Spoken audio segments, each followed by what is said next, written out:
This is Hidden Killers Week in Review. A look back at the most prolific stories of the week.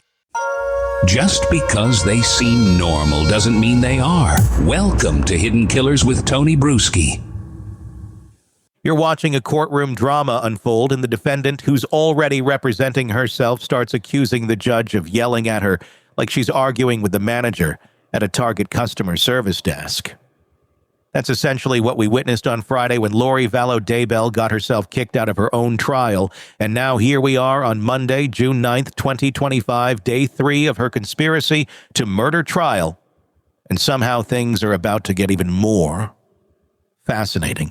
So here's what went down today in that Phoenix courtroom, and trust me, the evidence presented was like watching someone try to cover up a bank heist by leaving a trail of breadcrumbs straight to their front door.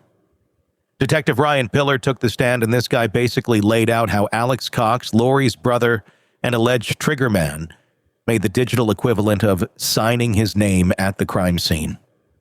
You know how your mom always told you the internet is forever? Well, Alex apparently never got that memo because this genius logged into his Gmail account on a burner phone. That's like wearing a disguise to rob a bank but forgetting to take off your name tag from work. The cell phone evidence was particularly damning. On the morning of October 2nd, 2019, while Alex Cox was allegedly lying in wait in the back of a Jeep with a rifle, ready to shoot Brandon Boudreaux outside his Gilbert, Arizona home, there was a 24-minute phone call between Lori and Alex's phones while both were in Rexburg, Idaho. Cell towers don't lie, and they showed that Alex's burner phone was pinging right near Brandon's house at the exact time of the shooting.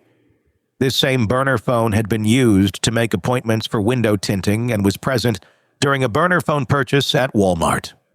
It's like creating an electronic paper trail while trying to commit the perfect crime.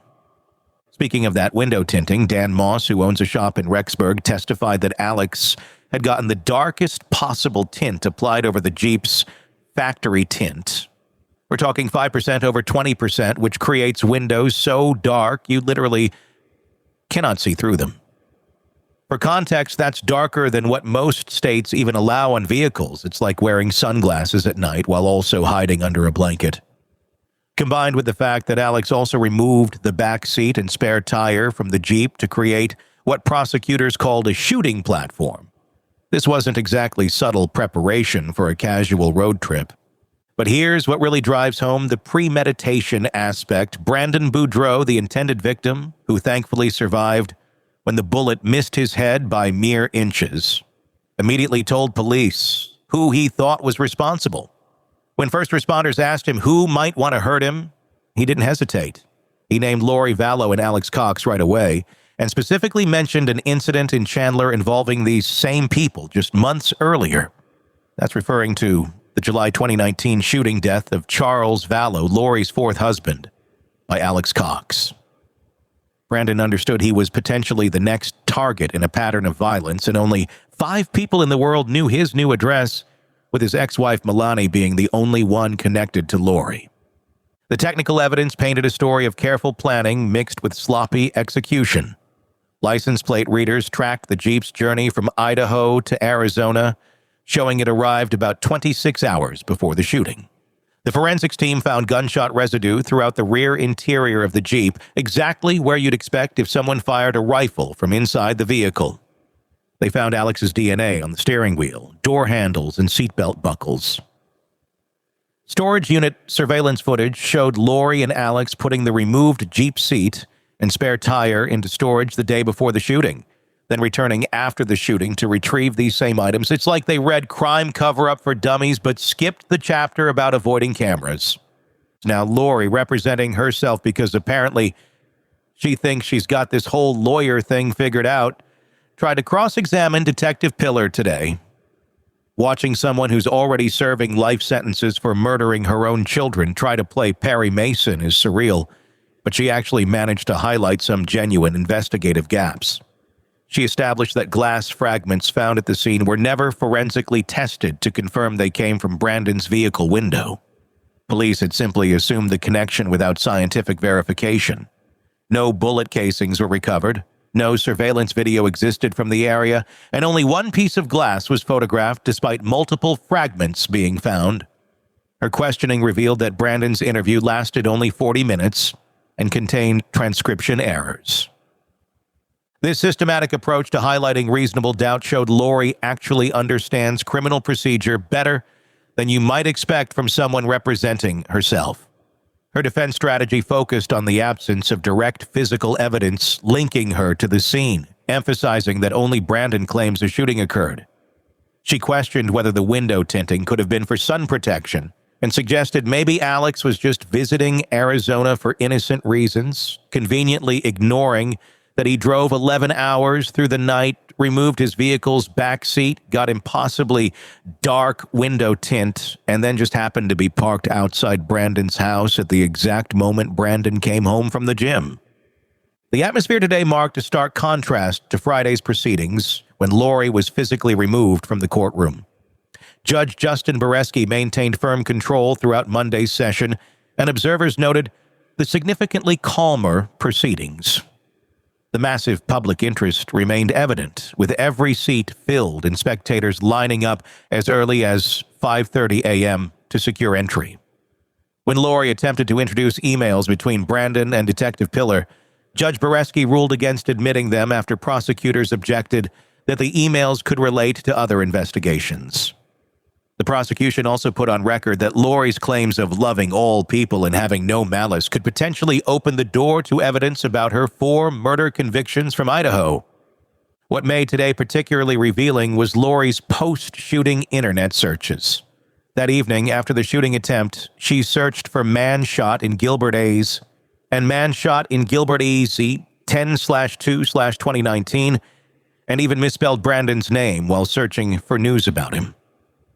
This is consciousness of guilt at its finest. These searches show she knew about the shooting, was concerned about whether Brandon survived, and was worried about what information might be public. The broader context here is crucial. This isn't just about one attempted murder. This is Lori Vallows Daybell's final trial, the last in a series of cases that have revealed a pattern of allegedly eliminating anyone she and Chad Daybell saw as obstacles to their plans. She's already serving life sentences for murdering her children Jay, and Tylee. She was convicted just 2 months ago for conspiracy to murder her 4th husband, Charles Vallows. And now she's on trial for allegedly conspiring to murder Brandon Boudreaux, who had the audacity to oppose his ex-wife's involvement in Lori's apocalyptic belief system. Detective Pillar's testimony also revealed the sophisticated planning that went into this attempted murder. Alex had searched for Brandon's address multiple times, had looked up shooting ranges to practice, had researched trajectory angles, and had even looked up back roads for escape routes. This wasn't a spur-of-the-moment decision. This was planned like a military operation, except executed with the competence of someone who learned about covert operations from action movies. The legal implications are significant. Conspiracy to commit murder doesn't require that the murder actually succeed. It just requires an agreement between 2 or more people to commit the crime and at least one overt act in furtherance of that agreement. The prosecution has shown agreement through the burner phone communications between Lori, Alex, and Chad. They've shown multiple overt acts, including purchasing the burner phones, modifying the vehicle, conducting surveillance, and ultimately the shooting itself. The vehicle modifications evidence showed specific intent. You don't remove a car seat and spare tire to create a shooting platform unless you're planning to shoot from that platform. You don't get windows tinted so dark that you literally cannot see through them unless you don't want to be seen. These modifications transformed an ordinary Jeep into what prosecutors called a mobile hunting blind, and there was only one person being hunted that October morning.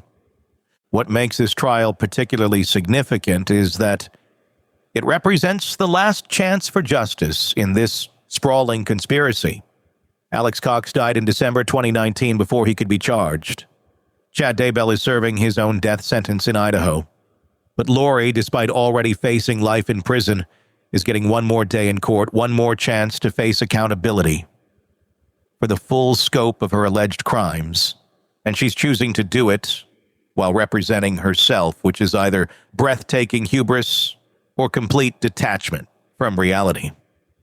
The prosecution's case is building toward a clear narrative.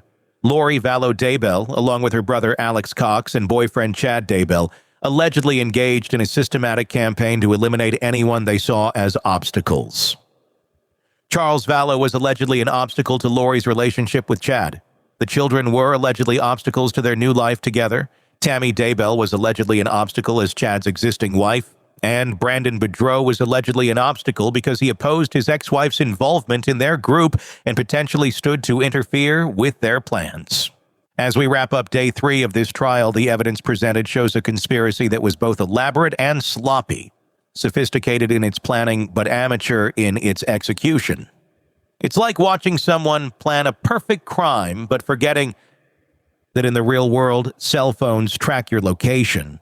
Cameras record your movements, and DNA doesn't lie.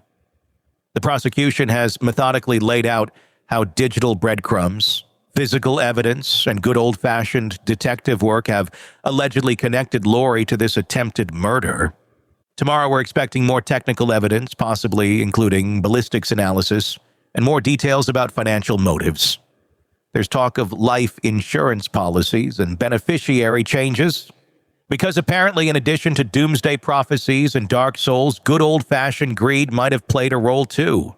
We might also see more of Lori's self-representation skills on display, which, based on today's performance, should provide plenty of material for legal textbooks on what not to do when questioning witnesses. The real tragedy in all of this is that Brandon Boudreau survived to tell his story, but others didn't. Tylee Ryan, J.J. Vallows, Charles Vallows, and Tammy Daybell are all gone, allegedly victims of a conspiracy driven by twisted religious beliefs and selfish desires. This trial isn't just about one failed murder attempt. It's about a pattern of violence, a systematic elimination of human obstacles, and the banality of evil dressed up in religious extremism.